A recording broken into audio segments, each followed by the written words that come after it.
ಹೋಗಿದ್ದಾರೋ, ಯಾರು ಆತನನ್ನ ಕಂಡುಕೊಂಡಿದ್ದಾರೋ, ಯಾರು ಆತನನ್ನ ಅರಿತುಕೊಂಡಿದ್ದಾರೋ ಅವರು ದೇವರ ಚರಣದಲ್ಲಿ ಓಡಿ ಬರ್ತಾರೆ.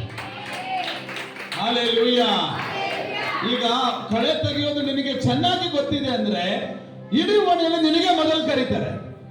ಜ್ವಾಳ ಕೊಯ್ಯೋದು ನಿನಗೆ ಚೆನ್ನಾಗಿ ಗೊತ್ತಿದೆ ಅಂದ್ರೆ ನಿನಗೆ ಮೊದಲು ಕರೀತಾರೆ. ಮಕ್ಕಳಿಗೆ ಎರೆಯೋದು ನಿನಗೆ ಚೆನ್ನಾಗಿ ಗೊತ್ತಿದೆ ಅಂದ್ರೆ ನಿನಗೆ ಮೊದಲು ಕರೀತಾರೆ. ಬಾಸಿಂಗ ಕಟ್ಟೋದು ನಿನಗೆ ಚೆನ್ನಾಗಿ ಬರ್ತದಂದ್ರೆ ನಿನಗೆ ಮೊದಲು ಕರೀತಾರೆ. ಸೀರೆ ಉಡಿಸೋದು ನಿನಗೆ ಚೆನ್ನಾಗಿ ಬರ್ತದಂತ ಹೇಳಿದ್ರೆ ಕಾರ್ಯಕ್ರಮಗಳಲ್ಲಿ ನಿಮಗೆ ಮೊದಲು ಕರೀತಾರೆ ಗೊತ್ತಿದ್ದು. Hallelujah, hallelujah.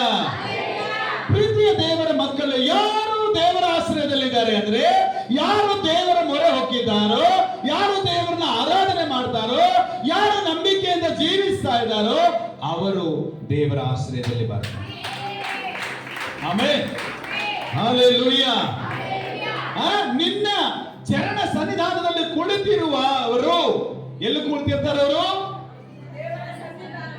ಆತನ ಚರಣದಲ್ಲಿ, ಆತನ ಪಾದದಲ್ಲಿ ಕೂತಿರ್ತಾರೆ. Amen, hallelujah.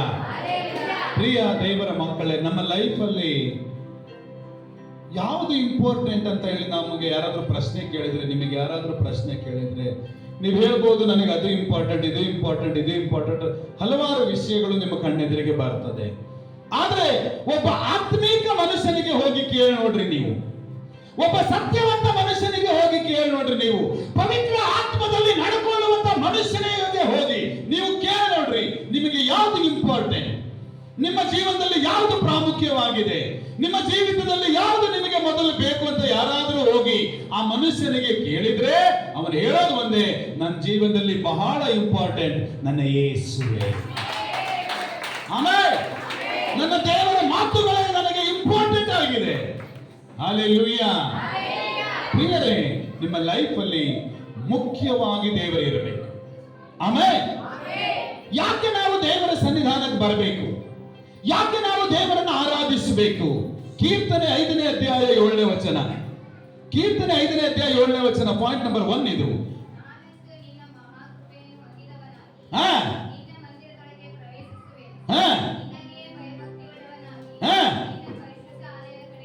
ಹಲ್ಲೆಲೂಯಾ.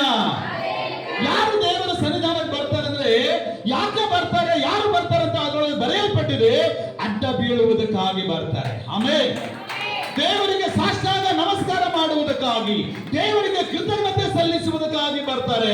ಯಾರು ಬರ್ತಾರೆ ಅಂತ ಬರೆಯಲ್ಪಟ್ಟಿದೆ, ಆತನಲ್ಲಿ ಭಯ ಭಕ್ತಿ ಉಳ್ಳವರು. ಆಮೆನ್. ದೇವರಲ್ಲಿ ಯಾರಿಗೆ ಭಯ ಇದೆ, ಯಾರಿಗೆ ಭಕ್ತಿ ಇದೆ, ಅವರು ಖಂಡಿತವಾಗಿ ದೇವರ ಸನ್ನಿಧಾನಕ್ಕೆ ಬರ್ತಾರೆ. ಹಲ್ಲೆಲೂಯಾ. ಯಾರಿಗೆ ಲೋಕದ ಮೇಲೆ ಭಯ ಇದೆ ಅವರು ಬರೋದಿಲ್ಲ. ಯಾರಿಗೆ ವಸ್ತುಗಳ ಮೇಲೆ ಪ್ರೀತಿ ಇದೆ ಅವರು ದೇವರನ್ನ ಪ್ರೀತಿಸೋದಿಲ್ಲ, ಅವರು ದೇವರನ್ನ ಮಹಿಮೆ ಪಡಿಸುವುದಿಲ್ಲ. ಬೇರೆ ಅಲಸ್ಯಗಾರರು, ಬೈಬಲ್ ಹೇಳ್ತದೆ ಅಲಸ್ಯಗಾರರಾಗಿರ್ಬೇಡ್ರಿ. ಅಲಸ್ಯಗಾರರು ಏನ್ ಮಾಡ್ತಾರಂತೆ?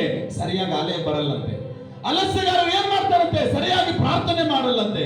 ಅಲಸ್ಯಗಾರರು ಏನ್ ಮಾಡ್ತಾರಂತೆ? ಸರಿಯಾಗಿ ವಾಕ್ಯ ಓದಲ್ಲಂತೆ. ಅಲಸ್ಯಗಾರರು ಏನ್ ಮಾಡ್ತಾರಂತೆ? ತಂದೆ ತಾಯಿ ಮಾತು ಕೇಳಲ್ಲಂತೆ. ಅಲಸ್ಯಗಾರರು ಏನ್ ಮಾಡ್ತಾರಂತೆ? ತಮ್ಮ ಇಚ್ಛೆ ಬಂದ ಹಾಗೆ ಬದುಕ್ತಾರಂತೆ. ಬೈಬಲ್ ಹೇಳ್ತದೆ ನೀವು ಅಲಸ್ಯಗಾರರಾಗಬೇಡ್ರಿ. ಹಲ್ಲೆಲೂಯಾ.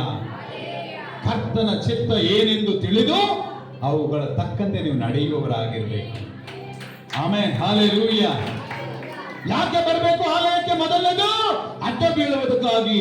ಯಾಕೆ ಅಡ್ಡ ಬೀಳಬೇಕು? ಪ್ರಶ್ನೆಗಳು ನಾನು ಹೇಳ್ತಾ ಇದ್ದೇನೆ, ಹಾಗೆ ನೀವು ರೀಡ್ ಮಾಡಬೇಕು. ಯಾಕೆ ಅಡ್ಡ ಬೀಳಬೇಕು? ಕೀರ್ತನೆ 91ನೇ ಅಧ್ಯಾಯ 5-9 ವಚನ. ಕೀರ್ತನೆ Psalms 99 verse 5 and 9.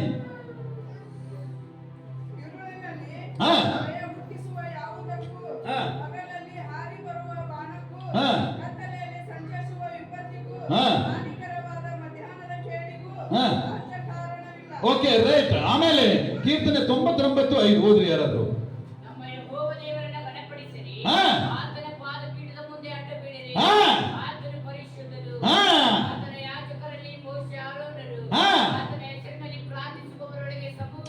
O Jesus, ಸಾಕು. ಹಲ್ಲೆಲೂಯಾ. ಯಾಕೆ ಅಡ್ಡ ಬೀಳಬೇಕಂದ್ರೆ ಇದು ಆತನ ಪಾದಪೀಠವಾಗಿದೆ. Hallelujah, hallelujah.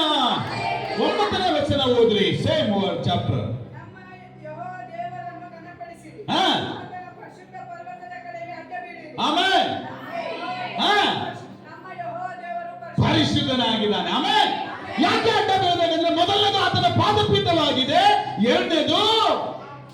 ಆತನು ಪರಿಶುದ್ಧನಾಗಿದ್ದಾನೆ. ಹಲ್ಲೆಲೂಯ. ಪಾಪಿಯಾದ ಒಬ್ಬ ಮನುಷ್ಯನಿಗೆ ಪರಿಶುದ್ಧನಾದವನು ಸರಿದಾರಿ ತಗೊಂಡು ಬರ್ತಾನೆ. ಹೌದಾ ಅಮ್ಮ? ಈಗಿಬ್ರು ಕುರುಡ್ರೆ ನನ್ನ ಕಡೆಗೆ ನೋಡ್ರಿ. ನೀವು ಮಕ್ಕಳು ಆಟ ಆಡಲಿ, ಅವ್ರು ಆರಾಮ್ ಬಿಟ್ಟು ಬಿಡ್ರಿ. ನೀವು ಅವ್ರನ್ನ ನೋಡ್ಕೊಂಡು ವಾಕ್ಯ ನಿಮ್ ಕಿವಿಯಿಂದ ತೆಗೆದ್ಬಿಟ್ಟು ಮುಂದಿನ ವಾರ ಚರ್ಚಲ್ಲಿ ಇರಲಿ. ಹಲ್ಲೆಲೂಯ. ಗಮನ ಇರಲಿ. ಮೊದಲನೇದು ಯಾಕೆ ಅಡ್ಡ ಬೀಳಬೇಕು? ಇದು ಆತನ ಪಾದಪೀಠವಾಗಿದೆ. ಎರಡನೇದು ಯಾಕೆ ಅಡ್ಡ ಬೀಳಬೇಕು? ಆತನು ಪರಿಶುದ್ಧನಾಗಿದ್ದಾನೆ. ಆಮೇಲೆ ಬ್ರದರ್, ಇಬ್ರು ಕುರುಡರಿಗೆ ಕೈ ಹಿಡಿದು ನೀವು ಹೋಗ್ರಿ ಮನೆಗಂತ ಕಳಿಸ್ರಿ, ಎಲ್ಲಿಗೆ ಹೋಗ್ತಾರ್ರಿ? ಇಬ್ರು ಹೋಗಿ ಎಲ್ಲಾದ್ರೂ ಗಟ್ಟರದಲ್ಲಿ ಬೀಳ್ತಾರೆ ಅಲ್ವಾ? ಒಬ್ಬನು ಸರಿಯಾಗಿರೋನಿರಬೇಕು. ಪಾಪಿಗಳ ಮಧ್ಯದಲ್ಲಿ ಜಗತ್ತೇ ಪಾಪವಾಗಿತ್ತು, ಒಬ್ಬ ಪರಿಶುದ್ಧನು ಮೇಲಿಂದ ಇಳಿದು ಬಂದ, ಕನ್ಯಾ ಮರಿಯಳ ಗರ್ಭದಲ್ಲಿ ಬಂದ, ರಕ್ಷಿಸುವುದಕ್ಕೆ, ಪ್ರೀತಿಸುವುದಕ್ಕೆ, ದಾರಿ ತೋರಿಸುವುದಕ್ಕೆ ಬಂದ ಆತನೇ ಕರ್ತನಾದ ಯೇಸು ಕ್ರಿಸ್ತನ. ಆಮೆನ್. Hallelujah, hallelujah. ಕಳೆದ ವಾರವೂ ಹೇಳಿದ್ದೇನೆ, ಕೈ ಇದ್ದವರು ಪ್ರಿಯಾಂಕ ಕೈ ಎತ್ತರಿ, ಕೈ ಎತ್ತಿ ಹಲ್ಲೆಲೂಯ ಹೇಳ್ರಿ. ಹಲ್ಲೆಲೂಯ. ಕೈಗಳು ಎತ್ತಲ್ಪಡಬೇಕು. ಹೃದಯದಲ್ಲಿ ಯೇಸು ಇದ್ರೆ ಕೈ ಮೇಲ್ ಬರ್ತಾವ. ಹೃದಯದಲ್ಲಿ ಯೇಸು ಇಲ್ಲ ಅಂದ್ರೆ ಕೈ ಮೇಲ್ ಬರಲ್ಲ, ಕೆಲಸ ಬರ್ತಾವ. ಹಲ್ಲೆಲೂಯ. ಏನಿರ್ಬೇಕವ್ವ ಹೃದಯದಲ್ಲಿ? ಯೇಸು. ಹಲ್ಲೆಲೂಯ. ಓಕೆ, ಪಾಯಿಂಟ್ ನಂಬರ್ 2, ಕೀರ್ತನೆ 97 ವಚನ 11, 12. ನೀತಿವಂತರಿಗೋಸ್ಕರ ಪ್ರಕಾಶವು, ಹಾ, ಹೃದಯವುಳ್ಳವರಿಗೆ ಸಂತೋಷವು ಬಿತ್ತಲ್ಪಟ್ಟಿವೆ. ನೀತಿವಂತರೇ, ಯೆಹೋವನಲ್ಲಿ ಆನಂದಿಸಿರಿ, ಆತನ ಪರಿಶುದ್ಧ ನಾಮವನ್ನು ಕೊಂಡಾಡಿರಿ. ಓ ಹಲ್ಲೆಲೂಯ, ಹಲ್ಲೆಲೂಯ. ಯಾಕೆ ಆಲಯ ಬರಬೇಕು? ಪಾಯಿಂಟ್ ನಂಬರ್ 2, ಎರಡನೇ ಆಶೀರ್ವಾದ. ಮೊದಲನೇ ಆಶೀರ್ವಾದ ಯಾಕೆ ಬರಬೇಕು?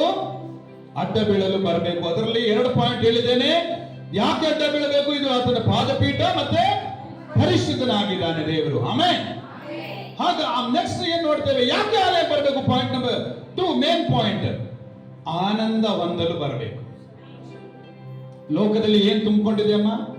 ಕಣ್ಣೀರಿದೆ, ದುಃಖ ಇದೆ, ನೋವಿದೆ, ಸಂಕಟ ಇದೆ, ಅವಮಾನ ಇದೆ, ಗೋಳಾಟ ಇದೆ, ಅಪಹಾಸ್ಯ ಮಾಡೋರಿದ್ದಾರೆ, ಗೇಲಿ ಮಾಡೋರಿದ್ದಾರೆ. ಲೋಕದಲ್ಲಿ ಆನಂದ ಉಂಟಾ? ನಿನ್ನ ಗಂಡ ತಂದ ಆನಂದ 3 ದಿನ, ನಿನ್ನ ಮಕ್ಕಳು ತಂದ ಆನಂದ 6 ದಿನ, ನಿನ್ನ ಬಂಧುಗಳ ತಂದ ಆನಂದ 10 ದಿನ ಇರಬಹುದು, ಇರಕ್ಕಿಲ್ಲ. ಆದ್ರೆ ಯೇಸುವಿನಿಂದ ಬಂದ ಆನಂದ, ಬೈಬಲ್ ಹೇಳ್ತದೆ, ಅದು ನಿಮ್ಮೊಳಗಿಂದ ಯಾರು ತೆಗಿಯಕ್ಕಾಗಲ್ಲ. ಹಲ್ಲೆಲೂಯ. ಯಾಕೆ ಆಲಯಕ್ಕೆ ಬರಬೇಕು? ಆನಂದವನ್ನು ಹೊಂದಿಕೊಳ್ಳಲು. ಆನಂದ ಅಂತ ಹೆಸರಿದೆ, ಆನಂದ ಇಲ್ಲ. ಸಂತೋಷ ಅಂತ ಹೆಸರಿದೆ, ಸಂತೋಷ ಇಲ್ಲ.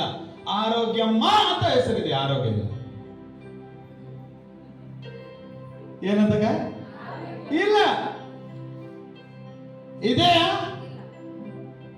ಲಕ್ಷ್ಮಿ ಅಂತ ಹೆಸರಿದೆ, ಹಣ ಇಲ್ಲ. ಸರಸ್ವತಿ ಅಂತ ಹೆಸರಿದೆ, ವಿದ್ಯೆ ಇಲ್ಲ.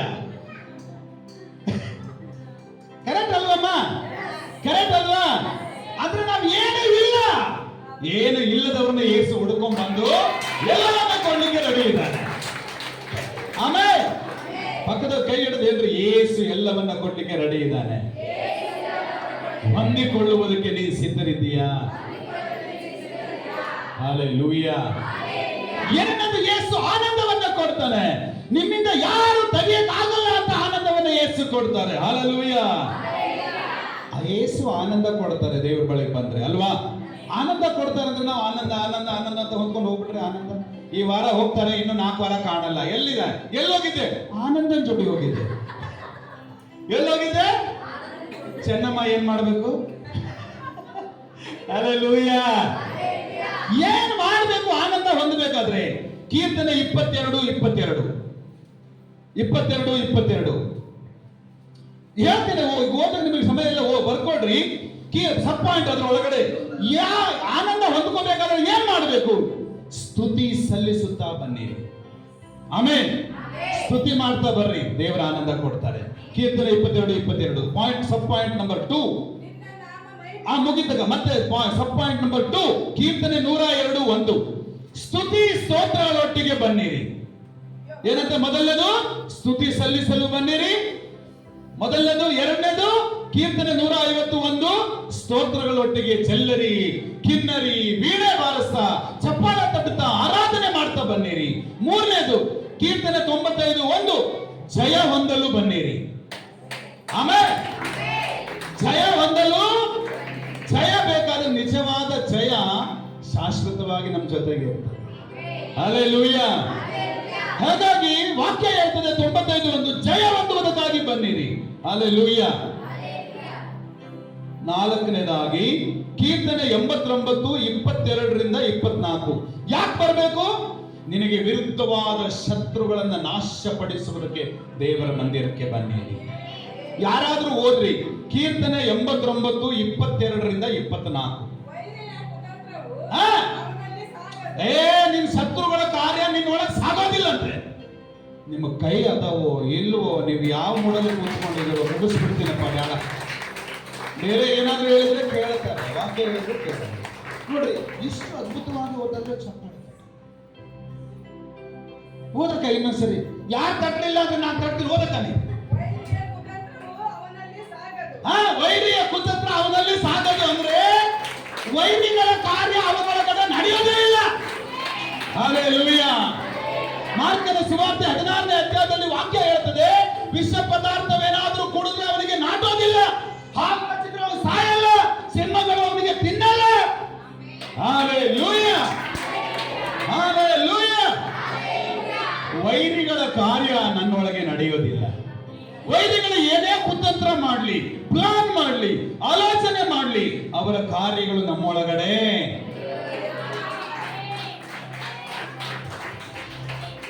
ಏನಾಗಲ್ಲ, ನಡೆಯೋದೇ ನಡೆಯೋದೇ ನಡೆಯೋದೇ. ವೈರಿಗಳು ಎಷ್ಟೇ ಪ್ಲಾನ್ ಮಾಡ್ಲಿ, ದೇವರು ಎಲ್ಲಿ ಕಟ್ಟು ಮಾಡಬೇಕು ಅಲ್ಲಿ ಮಾಡ್ಬಿಡ್ತಾರೆ. ಆಮೇಲೆ ಆಮೇಲೆ ವೈರಿಗಳು ಎಷ್ಟೇ ಆಲೋಚನೆ ಮಾಡಲಿ, ದೇವರು ಎಲ್ಲಿ ನಿಲ್ಲಿಸಬೇಕು ಅಲ್ಲಿ ನಿಲ್ಲಿಸಿ. ಯಾಕಂದ್ರೆ ನಾವು ಯಾರ ಸ್ವತ್ತಾಗಿದ್ದೇವೆ? ದೇವರ ಸ್ವತ್ತು, ಯೇಸುವಿನ ಸ್ವತ್ತಾಗಿದೆ. ನಮ್ಮ ಸ್ವಾಸ್ಥ್ಯ ಯಾರ್ದಾಗಿದೆ? ಯೇಸುವಿನಾಗಿದೆ. Hallelujah, hallelujah, hallelujah, hallelujah, hallelujah.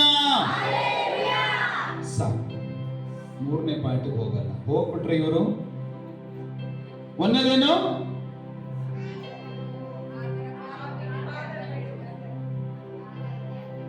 ಒಂದನೇದೇನ್ರಿ? ಅಡ್ಡ ಉದ್ದುದ್ದ ಅನ್ನಕತ್ತೀರಿ, ಅರ್ಥ ಆಗಕ್ಕಾದ್ರೂ ಹೇಳ್ರಿ. ನಿನ್ನೆ ಎಷ್ಟು ದುಡ್ಕೊಂಡ್ ಬಂದ್ರು? 200 ರೂಪಾಯಿ. ರಾತ್ರಿ ಏನ್ ಊಟ ಮಾಡಿದ್ರು? ಹೊಟ್ಟೆ ಸಾಕು. ಈಗ ಏನ್ ಕೇಳಿದ್ರಿ? ಅಡ್ಡ ಉದ್ದುದ್ದ. ಯಾಕೆ ಬರಬೇಕು ನಾವು ಆತನ ಸನ್ನಿಧಾನದಲ್ಲಿ? ಅಡ್ಡ ಬೀಳೋದು ಯಾಕೆ? ಅಡ್ಡ ಬೀಳಬೇಕು? ಇದು ಆತನ ಪಾದಪೀಠವಾಗಿದೆ. ಯಾಕೆ ಅಡ್ಡ ಬೀಳಬೇಕು? ಆತನ ಪರಿಶುದ್ಧನಾಗಿದ್ದಾನೆ. ಶರಣಂದವನಿಗೆ ಮರಣ ಇಲ್ಲ. ಯಾರಿಗೆ ಶರಣ ಅನ್ಬೇಕು? ಪರಿಶುದ್ಧರಿಗೆ ಶರಣ. ಆಮೇಲೆ ಆಮೇಲೆ 28ಕ್ಕೆ ಲಾಸ್ಟ್ ಆದ ಡೇಟ್ ಅನ್ನ ದೇವರು ಮುಂದುವರಿಸಿದ್ದಾನೆ. ಆಮೇಲೆ ಯಾರ ಕೈಯಲ್ಲಿದ್ದೇವೆ ನಾವು? ಅವ್ರ ಕೈ ಒಳಗಡೆ ಇದ್ದೇವೆ. ಹಲ್ಲೆಲೂಯಾ. ದುಃಖ ಇದ್ರೂ ವಾಕ್ಯ ಸಾರಬೇಕು, ಕಷ್ಟ ಇದ್ರೂ ವಾಕ್ಯ ಸಾರಬೇಕು, ನೋವಿದ್ರೂ ವಾಕ್ಯ ಸಾರಬೇಕು. ಆಮೇಲೆ ಯಾಕಂದ್ರೆ ಈ ವಾಕ್ಯ ನಮ್ಮ ನೋವನ್ನೆಲ್ಲ ದೂರ ಮಾಡ್ತದೆ. ಆಮೇಲೆ ನಮ್ಮ ದುಃಖವನ್ನೆಲ್ಲ